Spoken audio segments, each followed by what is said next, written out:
Hello there, my friends. It is good to see you again.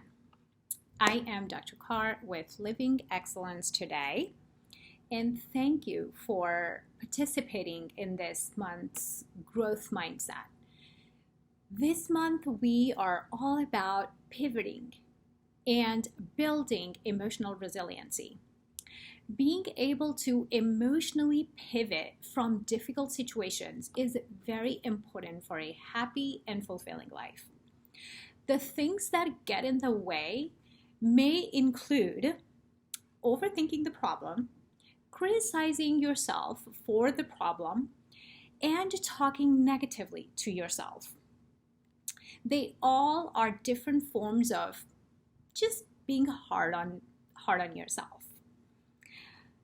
So you have to learn to be easy on yourself, right? There just isn't a way around it. I wish I could tell you that there is X, Y, and Z that you can do to get rid of this problem. But this problem really lies because you are so hard on yourself. And I'll explain how, and we'll go through the examples.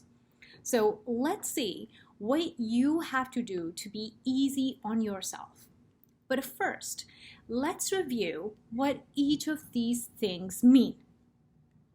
So where are my overthinkers? You are first, my friends. Okay. So overthinking is when you are ruminating about the past and worrying about the future. Agree?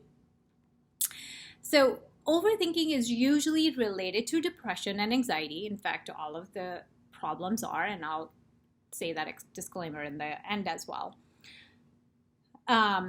So if this is a big problem for you, then please assess if you would benefit from therapy or counseling. Just another disclaimer. Overthinking in general, or more so, is related to kind of a depressive thought process and being anxious. But this would be very helpful as well if you follow it. So if this is a big problem for you, then please assess for therapy, okay? So overthinking is when you keep on repeating the past scenarios in your head again and again and again. Now, it is very different than problem solving or self-reflection. Problem solving is when you are thinking or analyzing a problem to find a solution for it. And self-reflection is when you are into deep thought with evaluation to understand yourself better for improvement.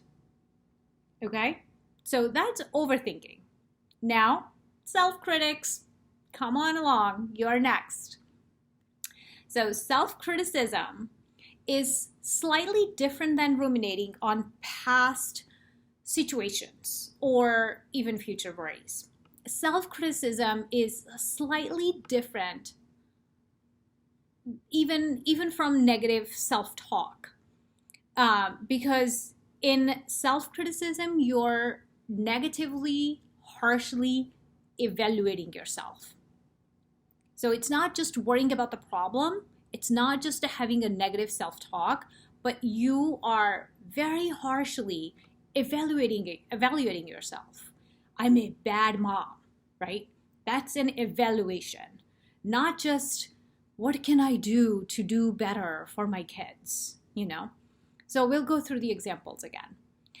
It's about blaming yourself about the things gone wrong or might go wrong, and even slightly. And an example, one of my clients was coming for a counseling session as she was driving, and in the parking lot, she just slightly hit the curb while she was just making a turn. And she walked into my session with this just really angry face. And we got to talk about it. She's like, I'm just an idiot. I am idiot. I am idiot. That's evaluation. That's self-criticism. And that was just because she hit the curb when she was making a turn. That's it, right? Anybody can do that. So that's the difference between overthinking and self-criticism. So self-criticism is also closely related with major depression if you get stuck in it, okay? So now my negative self-talkers, you are up, my friends. So those of you who have negative self-talk as kind of it's your inner dialogue with yourself about your limiting abilities or reaching full potential. It's when you tell yourself how you would or how you don't have something of enough to do something. We'll go through the examples. So you sell yourself short. You can't count on yourself. You don't believe in yourself. You may automatically personalize things. You may anticipate the worst. You may call yourself failure before you even attempt anything or fail at anything. Okay? So, again, as I said, all these forms of negative thought patterns lead to being hard on yourself. And all of these challenges are associated with being a perfectionist. I can bet all of you who are having a hard time with overthinking or self-criticism and negative self-talk, you all are perfectionists, my friend. If you already didn't know that, now you do. So perfectionism is a whole new animal. And usually, I say that because I get this all the time. I'm not a perfectionist. I am far away from a perfectionist. I know, but you are a perfectionist, my friend. That's what I would have to tell my clients. So usually perfectionism is not what people think it is. I will not go into perfectionism right now, and I will save it for later trainings. For now, just know that it is about very high expectations of yourself that lowers your overall self-worth.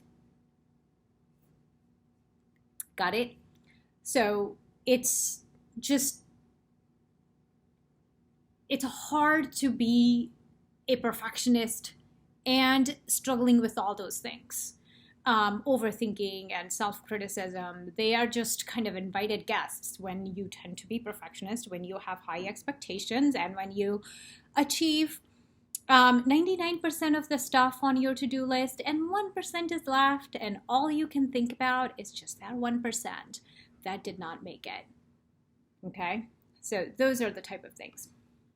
But today, I will share with you the techniques to combat these negative thought patterns, to develop some positive and healthy self-concepts so you can pivot quickly.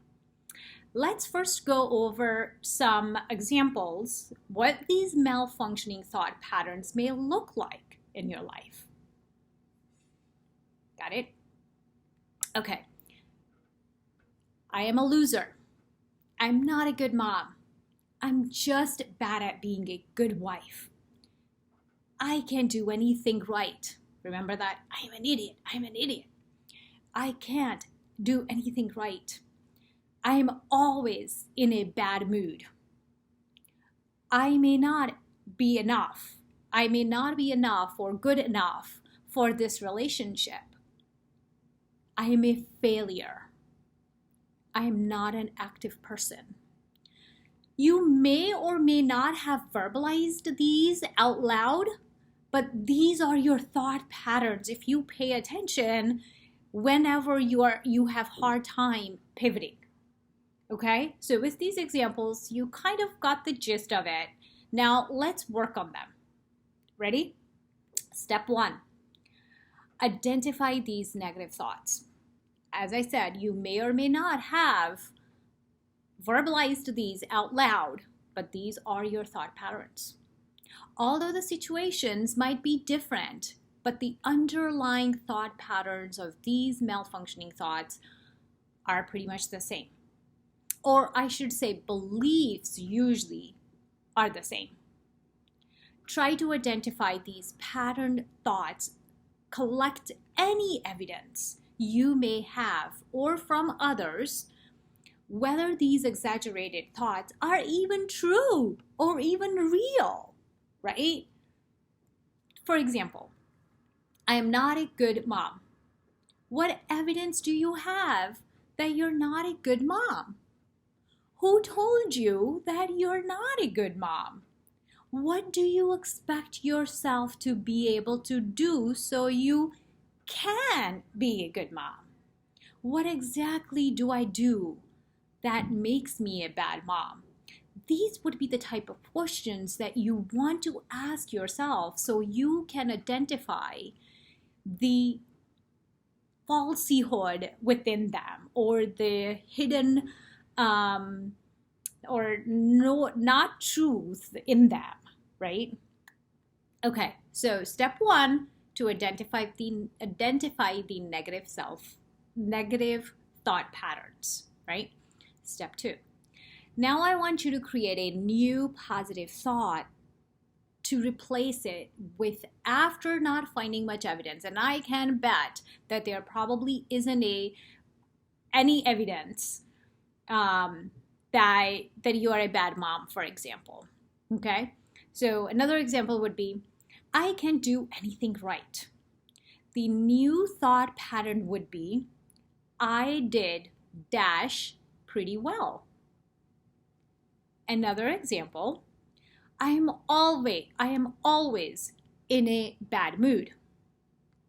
The new thought would be, I'm in a good mood right now. Or if you're not in a good mood right now, replace it with a question. How can I be in a good mood right now? You got the point?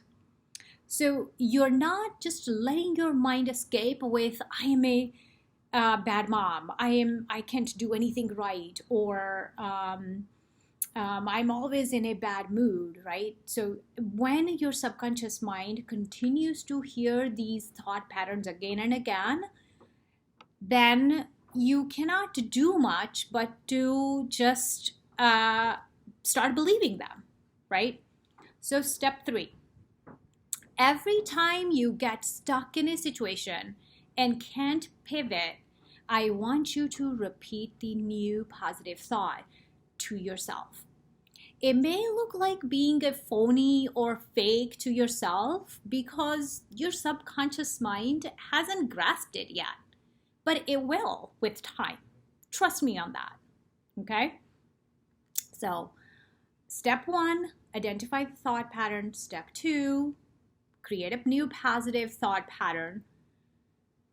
And step three is to kind of repeat that thought pattern again and again to yourself, especially in a situation when you are stuck. Now, step four, if you can't stop worrying about the problem, schedule time to worry. Trust me, and you can do this on your own as well. Independent of not just these steps. This is an independent exercise as well. So again, schedule time to worry. Yep, I said that. Trust me on this one as well. The trick has worked wonders for some of my clients. Give yourself a half hour or an hour in a day to worry about the problem or situation, whatever it is. Schedule this time every day if you need to. Hopefully you don't.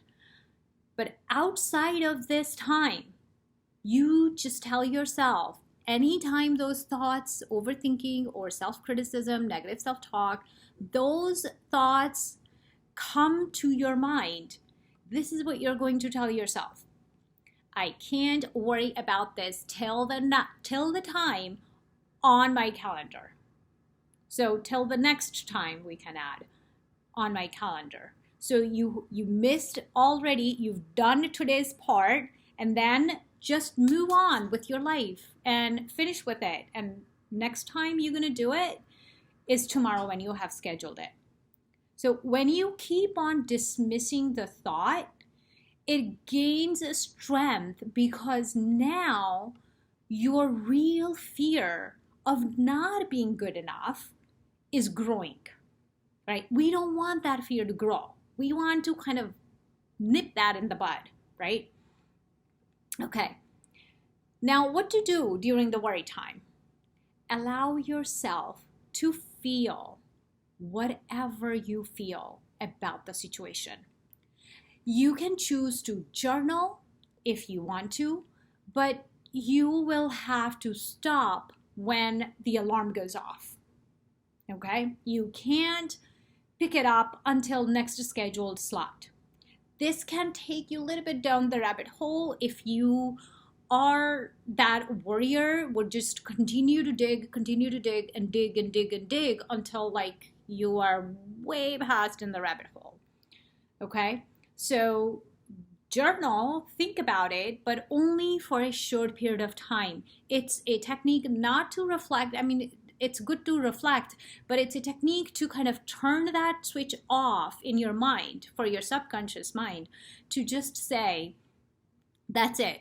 I am done worrying about it. I have scheduled time next time, tomorrow or next week, whenever it is. That's when I'm going to pick it up. Okay? So once the time is up, you have to just move on with your day, with your life. Okay? All right. There you have the roadmap to work through overthinking, self-criticism, and negative self-talk. Before I let you go, again, I'm going to emphasize and kind of share this disclaimer that since all of these thought patterns are associated with depression and anxiety, please evaluate if you need to see a therapist or a counselor to work through these at a deeper level, okay? What I share here may not be enough to work through on your own. But if you continue to practice on it, especially if you're not in a life-threatening situation, continue to work on this. Keep pivoting. Emotional, mental health is a skill. You just don't wake up and you are emotionally well, or you have this big, iron type like steel mental stamina. You don't. You work on it every single day. And it's a skill. Guess what? Skills are learned. So if you keep at it, you want to enjoy a happy, healthy life that doesn't just take you with the winds, then practice these things, my friends. And with that being said, try these and let me know if these were helpful for you guys. And how did you use them? I would love to hear from you guys. Good luck, my friends. Bye for now.